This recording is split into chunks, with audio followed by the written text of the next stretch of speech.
Most leaders think they're great listeners.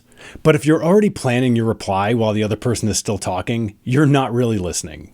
In this video, I'll show you how to fix that and how to turn listening into your most underrated leadership advantage.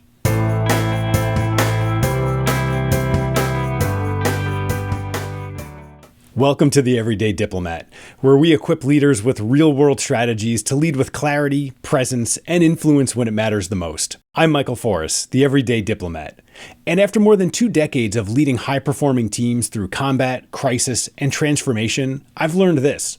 Great leadership isn't about having the loudest voice. It's about having the deepest presence, and presence starts with listening. Today, we're talking about why listening is the most underutilized leadership skill and how you can turn it into your edge. In this episode, I'll show you why most leaders think they're better listeners than they actually are, the 4 things that great listeners do differently, how listening can build trust faster than words ever could, and 3 tools that you can use today to transform the way that you lead without saying a word. Whether you're new to leadership, trying to turn around a struggling team, or just looking for that next level of influence, this is for you. Let's dive in.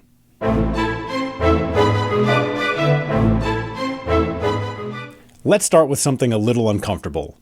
Most leaders are not as good at listening as they think they are. And that's not a jab, it's just human nature. We all have a tendency to overestimate our ability to stay present in a conversation, especially when we're under pressure or carrying a lot of responsibility. We think we're listening, but we're often just hearing noise while planning our next move. There's a difference between hearing and listening. Hearing is passive. It happens while we're doing something else, thinking, judging, preparing to speak. Listening is active. It requires presence. It requires deep discipline. And for leaders, it requires humility. I've sat in rooms where the person in charge never stopped talking. Every pause was an opening to share their opinion, their solution, their authority. The result? The room got quieter. But not because people were engaged. They shut down. They withheld. They learned that bringing up issues wasn't worth it because they'd never actually be heard. Now think about the opposite experience. Have you ever been in a room where a leader leaned in, asked a question, and then just paused? Let the room breathe. That kind of presence is powerful because here's what most people don't realize. You don't build trust by having all the answers. You build it by making space for someone else's voice. Listening, real listening, isn't passive. It's not silence waiting for your turn to speak. It's a strategic act of connection. And it's not easy. In my experience, whether leading Marines or working in corporate settings, the most common communication breakdowns don't come from what was said. They come from what was assumed. People assumed they understood each other, assumed their tone came across, assumed their team was tracking. Assumptions happen when listening disappears. And when listening disappears, leadership crumbles from the inside out.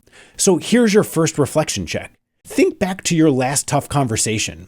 Were you actually listening, or were you listening to respond? Because if we're honest, many of us, including myself at times, fall into the trap of equating decisiveness with dominance. But presence doesn't mean taking up space. It means making space. And that's the shift we're here to make. We live in a world that rewards volume, louder voices, faster answers, and quick reactions. But leadership is different. Leadership is nuanced. It's about reading the room, sensing the energy, and knowing when your silence might say more than your words ever could. I have found that some of the strongest leadership moments I've had weren't when I spoke up. They were when I held the pause just long enough for someone else to speak, for someone to feel safe enough to say what needed to be said. So if you take nothing else from this first part, take this. Presence isn't about performance. It's about permission. And permission is what gives people the courage to show up fully. So now that we've broken down the myth, let's talk about what real listening looks like in practice. Because great listeners aren't born, they're built. They practice, they stumble, and they develop habits that turn listening into a leadership superpower. Here are 4 things great listeners do that average leaders often miss. First, they stay present.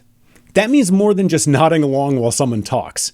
It means mentally staying with the speaker instead of wandering ahead for your reply. Staying present is about honoring the moment. Your people know when you're truly with them and when you're halfway out the door in your head. True presence invites honesty. And in leadership, honesty is oxygen. Second, great listeners use intentional pauses. This is a game changer. When someone finishes speaking, instead of rushing in to respond, they pause. Even if just for a second or two, that small moment does two powerful things. It gives the other person space to say more if they needed to, and it shows that you're processing, not performing. Some of the most impactful conversations I've had began with what came after that pause. Third, they ask clarifying questions. Not in a way that feels interrogative, but in a way that feels curious. Questions like, can you help me understand more? Or, what do you think is at the root of this? It signals that you're not just listening to the surface, you're listening for the meaning. And when your team sees that, they open up. They stop holding back and they stop editing themselves. That's when real communication begins. And fourth, great listeners hold space. They don't fill every silence. They don't try to win the moment. They understand that leadership isn't about delivering the best line. It's about making room for others to be heard. That takes restraint. It takes emotional discipline, but it also builds the kind of trust that makes teams want to follow you, not just comply with you. I saw this play out again and again during my time in the Marines. In the middle of tense meetings, operational briefs, or even one-on-one sessions with struggling Marines, when I simply stayed quiet for a moment longer than expected, people leaned in. They shared more, and they got real. You don't need to be a therapist or a motivational speaker. You just need to stop filling the space, because the person across from you might be carrying something they've never had permission to say out loud, until now. That's what great listeners do. They don't just hear what's said, they listen for what's needed. Let's shift from soft skills to strategy. Because listening isn't just about emotional intelligence, it's about operational advantage. When you truly listen as a leader, you gain insights that aren't visible on paper. You pick up on hesitations, the tone behind someone's words, the silence after they speak. And often, those are the moments that reveal what your team really needs. In leadership, we talk a lot about decision-making, clarity, risk, action, but none of those things happen in a vacuum. Your best decisions come from context, and context comes from listening. Think of listening as reconnaissance. Before you act, before you move resources, before you give guidance, listening gives you the map. In the Marine Corps, I served in units where chaos wasn't hypothetical. It was Tuesday. When I'd walk into a situation where morale was low or teams were off course, I didn't start by giving orders. I started by paying attention. I'd walk the spaces, sit in on the meetings, not to fix anything yet, but to observe. And when you listen well enough, people will tell you what's wrong. Not always with their words, but with their energy, their posture, their pace. Sometimes what wasn't said told me more than what was. A lack of questions in a planning session, that probably meant people didn't feel safe pushing back. Jokes with too much edge, that was probably masking frustration. A yes that came too fast, that was compliance, not buy-in. In one command, we had a section struggling with internal conflict. On paper, they were meeting all the deadlines, but when I visited, I picked up on everything they weren't saying. No collaboration, short answers, no one looked up when someone else spoke. There was just tension. Because I listened before acting, we were able to hold a focused roundtable, surface the issues, and get ahead of a problem that could have spiraled into a turnover, missed mission, and broken trust. When you lead with listening, you're not just gathering information, you're shaping the environment. You're creating a climate where people aren't afraid to speak up early before the issues become a crisis. Where junior leaders feel like their perspective is valued, where people want to tell you what's happening because they trust you'll hear it without immediate judgment. That's what makes listening a strategic skill. It keeps you ahead of the problem. It prevents blind spots, and it builds the kind of buy-in that makes your team unstoppable. Let's get into the tools you can use to start doing this today. So, how do you actually put this into practice? Let me give you 3 tools you can start using today that will sharpen your ability to lead through listening. These aren't complicated. They don't require any special training, but they do require consistency. Tool number 1, the second question. Most people ask one question and move on, but it's the second question that uncovers the insight. Let me share a story that brings this to life. When I was a first sergeant, I was walking to a routine meeting, one of those scheduled but not critical kind of events. As I was hurrying along, I passed a young Marine and almost automatically asked, "Hey Marine, how you doing?" He responded the way most do, "Good, First Sergeant." But something in the tone didn't sit right with me. His posture was tight, his voice was a little flat. I'd heard good 1,000 times, but this one felt off. So I stopped, I turned back to him and asked, "How are you really doing?" That one follow-up question changed everything. He looked stunned at first, but then opened up. What followed was a 45-minute conversation about everything he was dealing with. Personal issues, family struggles, the weight of trying to keep it all together without showing any weakness. He hadn't told anybody, he didn't want to be a burden, and he didn't think anyone would stop long enough to care. But I did. And it wasn't because I had a magic formula, it was because I listened. Later, that Marine mentioned our conversation in a command climate survey. He said it was the moment that changed how he saw the leadership in the unit, that it made him feel like he mattered, and word spread. Our command gained a reputation for being one that actually cared about its people. That entire moment came down to just one thing. I asked a second question, and I stayed for the answer. So next time you ask someone, "How's it going?" pause. Look for the nonverbal cues, and when in doubt, follow up with a "How are you really doing?" Tool number 2, paraphrase to connect. This isn't about repeating things robotically. It's about showing that you're tracking and giving the speaker a chance to confirm or clarify. Here's an example. "So what I'm hearing is that you're stuck because the priorities haven't been clearly communicated. Is that right?" When you paraphrase with care, 2 things happen.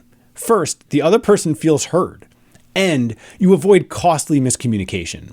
You don't need to do this all the time, but when the stakes are high or emotions are involved, it can be one of the most trust-building habits you develop. Tool number 3, the 10-second rule. Before you reply, pause. Just 10 seconds of silence can reveal a lot. Here's how it works.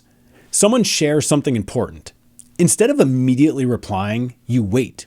Maybe you count to 5 in your head, maybe you just breathe. In that silence, the other person might go deeper, add a detail, clarify a fear, or simply see that you're giving them the space to speak freely. Most leaders fear silence, but the best ones know it's not empty. It's full of opportunity. These tools might seem simple, but when practiced with intention, they completely change the dynamics of your conversations. They show that you're not just hearing your team, you're listening to lead. If you've made it this far, I want to leave you with one final challenge.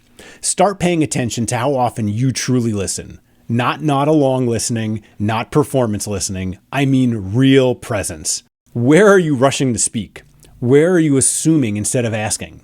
Where could you simply hold the silence for one more second and give somebody else the floor? Because here's the truth. Leadership isn't just about driving outcomes. It's about shaping a culture. And the fastest way to shift a team's culture is to listen better than they expect you to. You don't need a new title. You don't need to overhaul your org chart. You just need to be the calm, grounded presence that helps people find their voice. That's what builds trust. That's what builds resilience. And that's what builds real influence. If this message hits home, don't let it stay a good idea. Make it your next move. At everydaydiplomat.com, I've built a library of courses that take these exact strategies, like the one you heard today, and break them down into teachable, repeatable leadership tools. Tools for people leading in chaos, in crisis, in environments where people need clarity, not noise. So, if you want to take that next step and lead with presence, poise, and real influence, head to the link in the description below, and I'll see you inside the course. And until next time, remember, every business is a people business.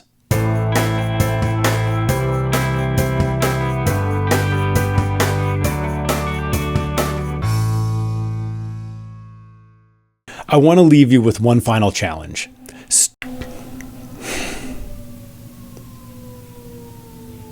There's my guys.